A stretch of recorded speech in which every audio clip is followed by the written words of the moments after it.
It was the most dynamic, revolutionary period of art history, I think, maybe since the Renaissance. Modernism had been dominating, Europe had been dominating the art world. And this was American. This was like the Wild West. So here I was sitting next to my idol, and then he leans over and he tries to kiss me.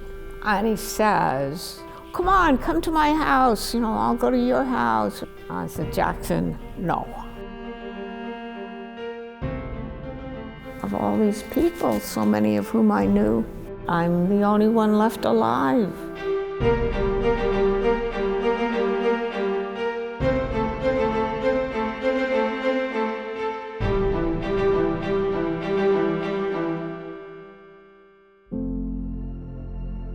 My partner, Cindy Lou Wakefield, and I, Rick Friedman, have been collecting 1950s era abstract expressionist art for over 15 years. In fact, I never met a painting from the 1950s I didn't like. Our art collection is comprised of prominent male and female artists of that now famous post-war Apex era. We felt it was an appropriate time to recognize and pay tribute to those pioneering women artists who have been largely overlooked and undervalued for nearly half a century. Only one artist from this exhibition at the Nassau County Museum of Art is alive today, Audrey Flack. She is the last woman artist standing from that historically important art movement. Today, at 90, Audrey Flack is one of the most accomplished living artists in America. Her art is on display in many of the leading art museums in the nation, including the Met, MoMA, the Whitney, and the Guggenheim. Audrey Flack joins us today to reminisce on her fellow artist friends in the show and conveys the raw energy and amazing spirit of that New York school downtown art scene. She also reflects back on her 1951 piece, painted 70 years ago, proudly on display in the show.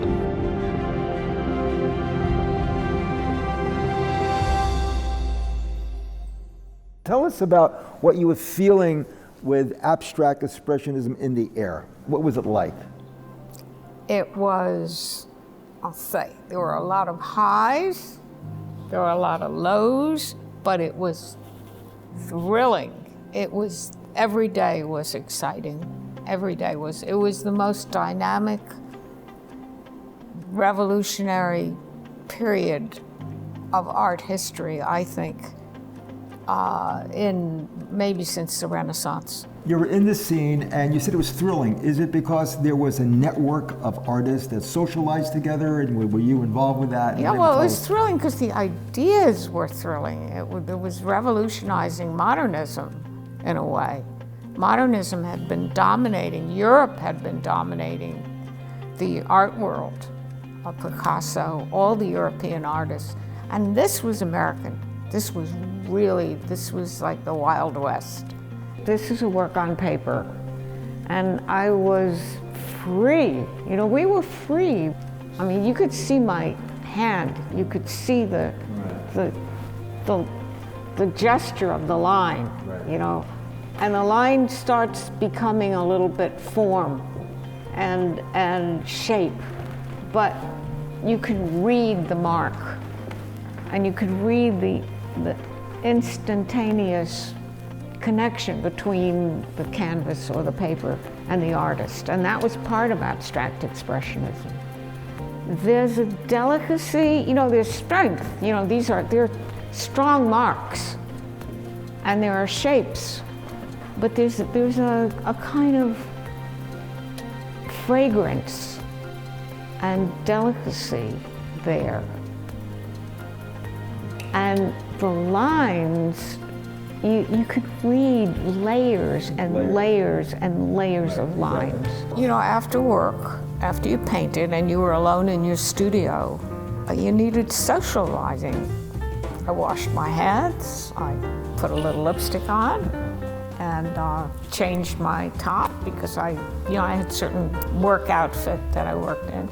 And you went to the Cedar bar. which was on, I think, 11th and University. Yeah. Everybody was talking art. There was an idealism and a love of art and a kind of purity that way, against a backdrop of a shot of scotch and a beer chaser. There was alcoholism, and it scared me. You know, I was young, and I was not a drinker. Although I had wine, I would have a whiskey sour.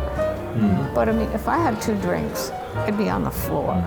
So I couldn't do what Elaine and Grace and Joan did.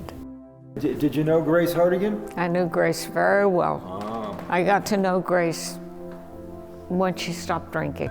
But there's a lot I could tell you about Grace. I'm not going to. I don't want to get into it now. I really like this one. A famous case. You know, you need a lot of space. So sitting over there, I was really enjoying it. But Elaine and I became very close when we were out in East Hampton. We did watercolors together. But at that point, you see, I could get close to Elaine and Grace after they stopped drinking. Behind the tough exterior, a lot of pain that Elaine had, I know Grace had. They would not show to people. So it must have been a thrill to go into the Cedar Bar and meet Jackson Pollock, and you had a drink with Jackson Pollock. I know what you want. Okay, so there was a time when I was young and probably cute. No. In the front of the bar, there were some cubicles. And Mike Goldberg was sitting there, not with Joan, with some other woman. And Larry Rivers was there with somebody. And they beckoned me over, and Mike patted the seat and said, "Come on, sit down." And they were just a little too drunk. I mean, it would have been, they were the in group. I would have been, you know, would have been a great catch for me, but I didn't want to do it. It just scared me. So I went to the back and I sat at a table by myself. It's a little round table, and there was Jackson at the bar. And he spotted me. He came over. He stumbled over because he was, you know, drunk. And he wanted to make contact. I think, Rick, he was already not in good shape. But it was still Jackson, and he had burning eyes, and he was my idol. So here I was sitting next to my idol. I had met him a few times before, but I never really had it. And I wanted to talk art. I wanted to talk about his work. And we began to chat a little bit. We ordered some ham and cheese sandwich or something. And then he leans over and he tries to kiss me. And he had it stubble and it scratched my face. And, you know, he was older. Right now, I would think that's very young. 43, I thought he was an old man. Right. You know, what am I? I'm in my early 20s. Right. So I sort of avoided the kiss and I got my face scratched, and then he starts pinching me, and then he leans over and he says, "Let's fuck." You know, "Come on, come to my house, you know, I'll go to your house." Blah, blah. I said, "Jackson, no." And I was the one who introduced Ruth Kligman to Jackson Pollock. Ruth Kligman is the one who was in the car with Jackson when he died. Mercedes Matta drawing Lee Krasner. And you know, everybody made fun of Lee because they said she was ugly. Lee was not beautiful, but they said she had a great body. So here's her great body. That's a great body. Poor Lee. I was a woman painter. My colors were different. My subject matter was different. And I got a lot of flack. I got a lot of brutal criticism. I was left out of a lot of shows. Well, that was also, I mean, a lot of the women, like Corinne West became Corinne Michael West at the suggestion of Ashel Gorky. who she was Gorky friends with, Gorky. Oh, yeah. Told I love Gorky. Yeah. And so he advised her, Lee, Lenore Krasner became Lee Krasner, right? And so everybody tried to have these Grace and I decided at the same time. Grace signed her paintings at one point, George. George, right? She was George, right? And I signed mine A. Flack. Okay. So you wouldn't know. You wouldn't know, right? You wouldn't know. So you were saying before that as you look around the room here, there's this sort of a feminist approach to some of the art that you're seeing. And it really, because people think of abstract expression, they think of strong, bold, powerful lines, gesture, heavy emotion. But you're saying you're seeing some female sensitivity interweaved into the paintings. A lot of these women, you felt you had to make a bold statement. So it had to be bold and strong, and you had to use a wide brush, and you had to attack the canvas with that. Female was dainty, a little embroidery, very small and delicate. And who wanted that? That wasn't important. What most of these women did is you had to work large, it had to be strong looking, the strokes had to be impressive, and you were buying into the whole male dominated philosophy. Men's works done by women. Right. And underneath sometimes you see the female. And I know, I can pick out the ones that the female's there. Right.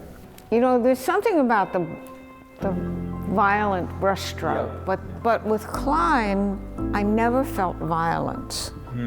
And what Klein is doing, he's making a black line that will get so wide that it becomes form. And then at times it becomes line.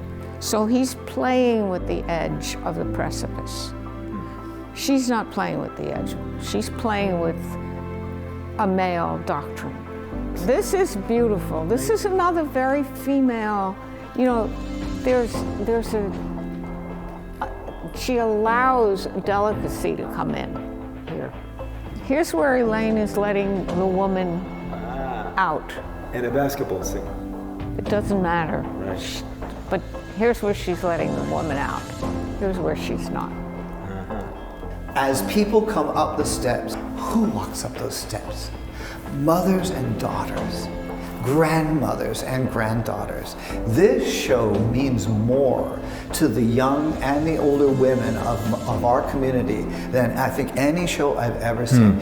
It's the first time a museum has made a commitment like this to a show like this. I think, by the way, I think Audrey Flack realized what you've done is when she walked into that room. I think her eyes went around and said, you really grasp the importance of women to that moment in history, when even in that moment, they didn't see it. I look around here and it feels like home. It feels being with these paintings that are so alive. There's nothing like art. And I'm just being nourished, and it's a very amazing and upsetting in a way that I'm the only one left alive of all these people, so many of whom I knew, and of that period of time. Such a thrilling period, so different than it is now.